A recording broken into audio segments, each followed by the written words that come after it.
Selamat datang negara Kerajaan Republik Indonesia di bawah dinasti Jokowiyah. Abdul Halim.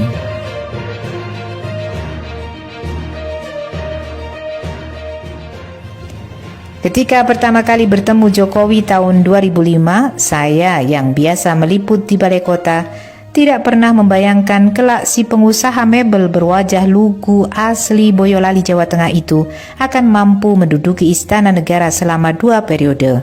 Tidak juga mampu memprediksi Jokowi bersama istrinya Iriana menjadi cikal bakal lahirnya dinasti politik Jokowi Iriana atau yang saya namakan dinasti Bani Jokowiyah. Kelihatannya Jokowi dan Iriana terobsesi kehidupan ningrat dan Raja Jawa di zaman kolonial Hindia Belanda. Terbukti ketika dilantik sebagai Presiden Republik Indonesia tahun 2014, Jokowi sampai mendatangkan kereta kencana berlapis emas beserta 8 kudanya dari Keraton Kasunanan Surakarta. Padahal sebenarnya kereta kencana hanya khusus digunakan para Raja Pakubuwono. Dengan mendatangkannya ke Jakarta, Raja Jokowi dan Permaisuri Iriana sudah merasa seperti para Raja dan Ratu Jawa tempo dulu. Jokowi asli Giriroto Boyolali dan Iriana asal Mangkubumen Solo itu juga terobsesi menjadi seperti Raja Brawijaya V, sebab raja terakhir kerajaan Majapahit yang menjadi mu'alaf berkat dakwah Wali Songo Sunan Kalijaga itu dikenal sebagai bapaknya para raja Jawa Islam.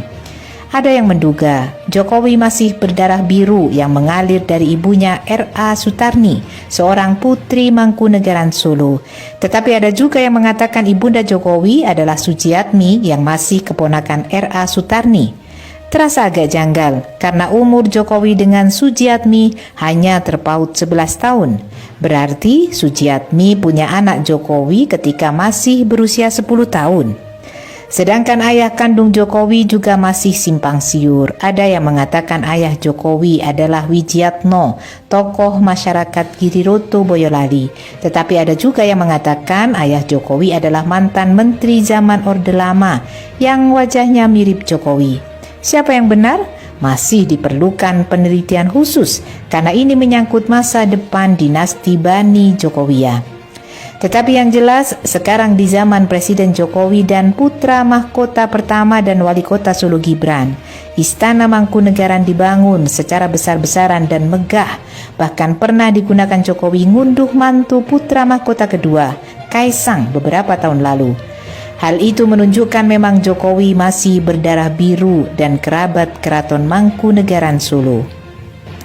Dengan demikian sebenarnya Jokowi dan Pak Harto masih memiliki hubungan kerabat sebab Ibu Tin Soeharto berdarah biru kerabat Istana Mangkunegaran Solo.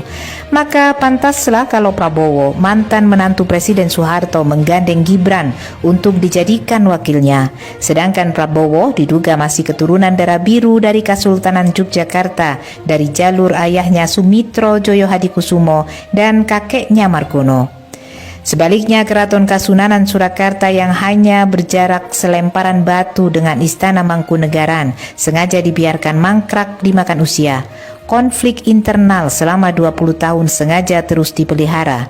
Meski ada perjanjian tahun 2020 yang membagi kekuasaan di antara dua putra Pakubuwono XII, sang raja wafat tanpa meninggalkan wasiat penggantinya.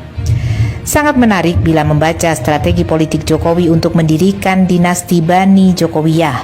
Putra mahkota Gibran berhasil menjadi cawapres mendampingi capres Prabowo meski umurnya belum genap 40 tahun dan masih bau kencur dalam dunia politik nasional.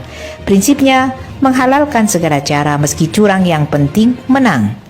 Sementara si bungsu Jokowi yaitu Kaisang menjabat Ketua Umum PSI. Adapun menantunya Bobi Nasution menjabat Wali Kota Medan. Kaisang dipersiapkan untuk menjadi Gubernur DKI Jakarta dan Bobi Nasution sebagai Gubernur Sumatera Utara. Jokowi memang dikenal sebagai ahli strategi politik yang jitu. Prabowo yang kelihatannya gagah perkasa ketika berhadapan dengan Jokowi seperti impoten, tidak mampu berbuat apa-apa dan hanya menuruti apa saja kehendak Jokowi. Bahkan sebagai tanda setia pada Jokowi demi kursi RI 1, Prabowo sampai melawar Gibran untuk dijadikan cawapresnya. Bahkan para menteri dan ketua umum partai politik tunduk pada Jokowi yang memiliki senjata pamungkas berupa jimat ajian sandera kasus korupsi. Inilah yang membuat para lawan politik loyo lemas lunglai jika berhadapan dengan Jokowi.